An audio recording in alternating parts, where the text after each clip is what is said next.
हम और आप दिगंबर जैनाचार्य श्री पूज्यपाद स्वामी विरचित आचार्य श्री अभयनंदीकृत जैनेन्द्र महावृत्ति जैनेन्द्र व्याकरण का अध्ययन कर रहे हैं। जैनेन्द्र व्याकरण के अध्ययन में अजंत पुल्लिंग अजंत स्त्रीलिंग प्रकरण पूर्णता को प्राप्त हुए हैं। अब हमारे बीच अजंत नपुंसक लिंग शब्द प्रारंभ होते हैं। अजंत शब्दों में सर्वप्रथम आकार है जिनके अंत में ऐसे शब्द आते हैं, और नपुंसक लिंग में जो शब्द प्रक्रिया प्रारंभ होती है उस प्रक्रिया में प्रथमा और द्वितीय विभक्ति में कार्य किया जाता है। तृतीय आदि विभक्ति से पुरुष शब्द में जो रूप शब्द बने थे, श्लोक बने थे, शब्द बने थे, उन सूत्रों के माध्यम से ही नपुंसक लिंग के शब्दों की सिद्धि होती है। तो प्राय करके सभी जगह सभी शब्दों में नपुंसक लिंग के प्रथमा और द्वितीय विभक्ति में ही कार्य किया जाता है। तृतीय आदि विभक्ति से उन सूत्रों का प्रयोग किया जाता है जो पुल्लिंग में लग चुके हैं। शब्द हमारे बीच ज्ञान शब्द है, धन शब्द है। ज्ञान, धन, वन इत्यादि जितने भी शब्द हैं वे सभी शब्द अकारांत शब्द की चर्चा को प्रारंभ करते हैं। तो अकारांत शब्द में हमारे बीच में है धन, और धन शब्द से प्रथमा विभक्ति का एक वचन सु और द्वितीय विभक्ति का एक वचन अम, ये दोनों विभक्तियां एक साथ आती हैं, और दोनों विभक्तियां एक साथ आने पर सर्वप्रथम हमारे बीच में सूत्र लगता है नपः स्वमो। ध्यान रखिए, आज से हमारा नया सत्र नपुंसक लिंग अर्थात अजंत नपुंसक लिंग का प्रकरण प्रारंभ है। आज के पूर्व जिन सत्रों में हमने शब्दों की सिद्धि की थी वो स्त्रीलिंग और उससे पूर्व पुल्लिंग शब्द थे। तो यहाँ पर सी और सु और अम विभक्ति के आने पर नपः स्वमो अर्थात नपुंसक लिंग में जो सी और अम विभक्ति है उस सी और अम विभक्ति का उप हो जाता है। अब ये ध्यान रखना है अपने को, उपमाने भी लोप होता है, खा माने भी लोप होता है, और खा माने खा यानी कि लोप। तो यहाँ पर जो शब्द हमारे बीच में आ रहा है उप, उप कहकर इसकी सिद्धि की जा रही है। अब उप कहने का मतलब होता है कि लोप लोप हो जाता है, खा हो जाता है। खा माने भी लोप, लेकिन जहां उप कह के लोप किया जाता है, वह पुराना सूत्र हमारे बीच में जो आया था, उस सूत्र के अनुसार उप कहा जाए, उस कहा जाए, ये व्यवस्थाएं हमारे और आपके बीच की रहती हैं। तो ऐसा ही शब्द हमारे बीच में है जो उप कहा जा रहा है। उप माने लोप, तो उप कहकर बताया जा रहा है, दर्शाया जा रहा है कि नपुंसक लिंग में सी और अम का उप होता है। उप माने लोप, उप माने खा। इस सूत्र की प्राप्ति है। सर्वप्रथम नपा समूह, इस नपा समूह सूत्र से सु और अम विभक्ति को उप होता है। इति प्राप्तम अपवादः, इस सूत्र की प्राप्ति है। इसके बाद जो अगला सूत्र आ रहा है अतोम, ध्यान रखना, ये नपो समो जो सूत्र है, इसका नंबर है 5वें अध्याय के पहले पाद का 20वें नंबर का सूत्र। और इसी सूत्र की अनुवृत्ति अतोम इस सूत्र में है। अब अतोम सूत्र का नंबर है 5वें अध्याय का पहला पाद और 21 नंबर का सूत्र। अब अतोम कहने का अभिप्राय है कि अतोम कहने से पूरे सूत्र का अर्थ तो निकलता नहीं है। अतोम कहने से नपहा ऊपर से अनुवृत्ति आएगी, और समूह कहने से भी सु और अम दोनों का ऊपर से अनुबंध होगा। और दोनों का ऊपर से अनुबंध होने पर अतोम यह सूत्र कहता है कि अकारांत, अतो माने अकारांत, जो अकारांत नपुंसक लिंग शब्द हैं, उनसे परे जो सु और अम हैं, उन सु और अम के स्थान पर अम आदेश होता है। ध्यान से देखेंगे। सर्वप्रथम नपो स्वमूह, नपो स्वमूह सूत्र कहता है कि नपुंसक लिंग में सु और अम उसका लोप होता है। उप माने लोप। अब उसके बाद हमारे बीच में सूत्र आता है अतोम। यह सूत्र कहता है कि नपुंसक लिंग के अकारांत शब्द से जो सु और अम है, उनका लोप नहीं होता, उन दोनों के स्थान पर अम आदेश हो जाता है। यानी कि सु के स्थान पर भी अम और अम के स्थान पर भी अम आदेश होता है। अब हमारी स्थिति हो गई है धन धन अम, ये हमारी स्थिति है। तो नपो समूह इस सूत्र की प्राप्ति हमें इसलिए हो रही है कि नंबर पहला उसी का ही है, और अगले सूत्र जो अतोम है उसमें अनुवृत्ति हमें लेके आना है कि किस अतोम किस आकार के स्थान पर अम आदेश होता है। तो ऊपर कहते हैं नपा समूह, नपुंसक लिंग में सु और अम विभक्ति के होने पर, और वह शब्द यदि अकारांत वाला है तो उन अकारांत वाले शब्दों के सु और अम के स्थान पर अम आदेश होता है।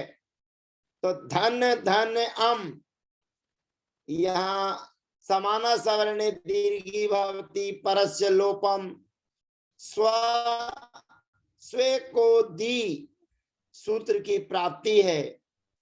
परंतु अतोम सूत्र के बाद पूर्वोमी माने अम विभक्ति के होने पर पूर्व रूप आदेश होता है।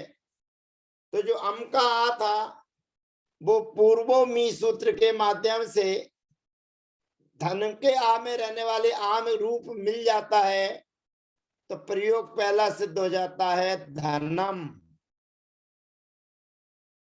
अब धन शब्द से प्रथमा द्वितीय विभक्ति के द्विवचन में औ विभक्ति के आने पर, यानी प्रथमा के द्विवचन में औ और द्वितीय के द्विवचन में औट, इन दोनों विभक्तियों के आने पर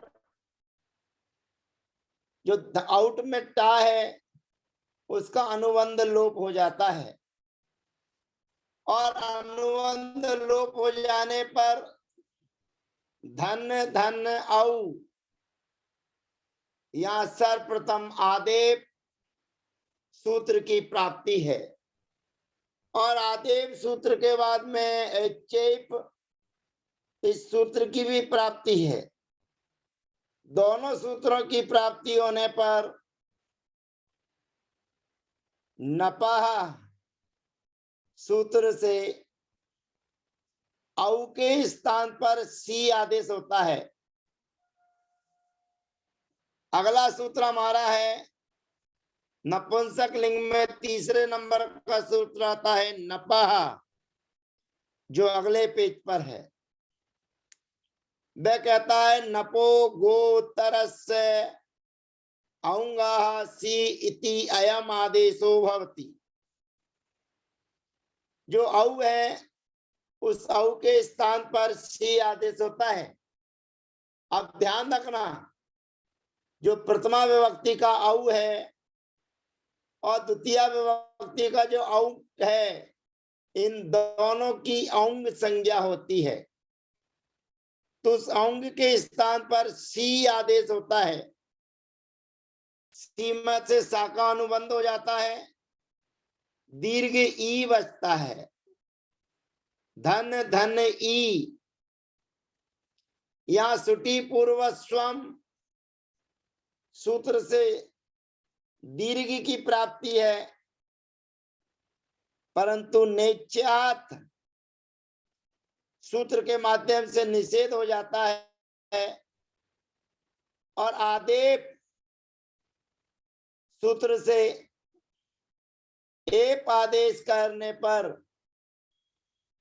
धने प्रयोग सिद्ध होता है। धन धन ई आदेप धने, यह प्रयोग सिद्ध हो जाता है। धन शब्द से प्रथमा विभक्ति के बहुवचन में जस और द्वितीय विभक्ति के बहुवचन में सस विभक्ति के आने पर, क्योंकि नपुंसक लिंग में जस और सस विभक्ति एक साथ आती हैं, तो जस और सस विभक्ति के जा और सा का अनुबंध लोप हो जाता है, अस बचता है। धन धन अस, यहां आदेप सूत्र की प्राप्ति है, और स्वे को दी सूत्र की प्राप्ति है। दोनों सूत्रों की प्राप्ति होने के बाद आगे हमारा सूत्र आता है नपुंसक लिंग का चौथे नंबर का। ये दो सूत्र आपने देखे हैं जो खुले हुए हैं। इसके बाद अगले पेज का जो तीसरे नंबर का सूत्र था नपह, और चौथे नंबर का सूत्र है जस ससो सी। जस ससो सी से सी आदेश होता है, और सीमा से ई बचती है। अभी अपने को ध्यान रखना है कि जो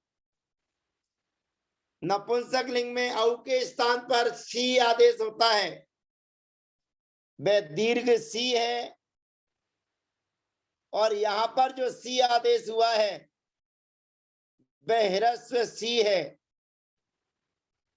अगले पेज की फाइल आपके बीच में आ नहीं पा रही है।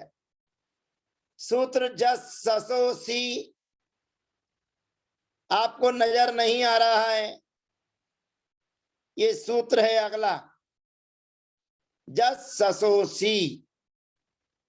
अब इसमें ध्यान रखिएगा, जससोसी और ऊपर नपा, ये नपा माने औ के स्थान पर जो सी आदेश होता है वह दीर्घ सी है, और जससोसी यहां पर जो सी आदेश हुआ है वह ह्रस्व है, ये ध्यान रखने का है।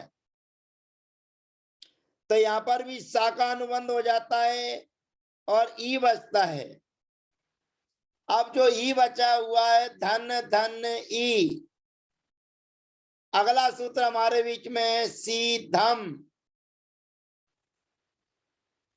सीधम जो नीचे हमारा सूत्र बैठा हुआ है वह कहता है सी की धा संज्ञा होती है।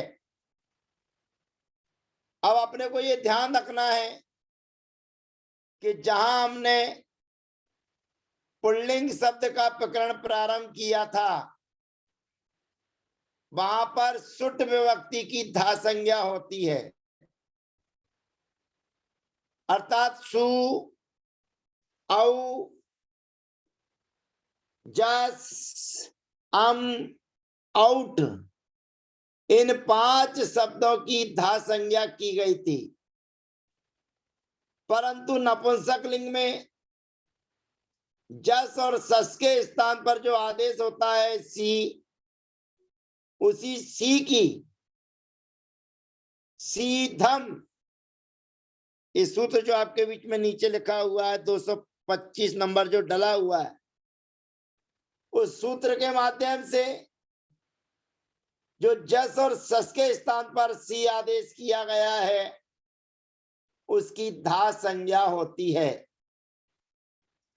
अब धा संज्ञा हो जाने पर अगला सूत्र हमारे बीच में आता है नपौन झलाहा। नपौन झलाहा नपुंसक लिंग में अच से परे और झल से परे नू का आगम होता है। नपुंसक लिंगस्य अजन्तस्य झलन्तस्य च नुम भवति धे परतः। नपुंसक लिंग में अजंत, अजंत का मतलब होता है अच प्रत्याहार संबंधी, आ से लेकर औ तक, और झलंत का मतलब है झल प्रत्याहार, झा से चालू कर कर आगे बढ़ना। धा झा भा घा ढा धा जा जव गण दस खप चटत चट तव खपे सर हल, ये सभी प्रत्याहार झल प्रत्याहार कहलाते हैं। तीन झल प्रत्याहार का मतलब है वर्ग का 5वां अक्षर इसमें नहीं पाया जाएगा, और अंतस्थ जो यार अलावा है वे भी इसमें नहीं पाए जाएंगे। तो वर्ग के 4 अक्षर और तीनों सा और हा, यानी कि वर्ग के 4 अक्षर, 4 पंजे 20 और 4 24, ये 24 जो वर्ण होते हैं उनकी झल संज्ञा होती है। और अच, आ से लेकर औ तक 14 जो है उनको अच कहते हैं। तो अच से परे या झल से परे नपुंसक लिंग में नू का आगम होता है, नुम का आगम होता है। अब नुम का आगम करना है, नुम के आगम में मां का अनुबंध हो रहा है। अब मां का जब अनुबंध हो रहा है तो फिर अगला सूत्र हमारे बीच में आता है परो चो मित। ये एक सहायक सूत्र है, ध्यान रखना, परो चो मित। मित यह साता निर्दिष्ट से अंत्यात अचः परो भवति। मित माँ की जहां इत संज्ञा होती है उसको बोलते हैं मित। तो जहां माँ की इत संज्ञा हो, मकार अनुबंध को प्राप्त होकर लोप हुआ हो और तार निर्दिष्ट से षष्ठी विभक्ति के द्वारा जिसका निर्देश दिया जा रहा हो, ऐसा जो आगम है, तो अंत्यात अचह परा, अंतिम अच से परे होता है। तो अंतिम अच से परे का मतलब होता है जो ज्ञान शब्द था, उस ज्ञान शब्द में नाम में रहने वाला जो अंतिम आ है, उसके बाद होगा तो वह उसका अवयव बन जाएगा। तो धन धन ना, अब यहाँ पर ना धन का अवयव हो गया है धनन धन ई, क्योंकि जस और सस के स्थान पर अपन ने सी आदेश कर दिया है। यहाँ पर पुराना सूत्र है धेकौ। धेकौ सूत्र कहता है कि जो नाकी उपदा में रहने वाला आ है, उस नाकी उपदा में रहने वाले आ को दीर्घ आदेश हो जाता है। तो यहाँ पर जो धन का आ था वो दीर्घ हो जाएगा। और अझीनम परेन संयोज्यम, जो इन है, जो सी आदेश किया था, ऐसा जो ई है वो ना में आके मिल जाएगा। तो शब्द सिद्ध होता है धनानी।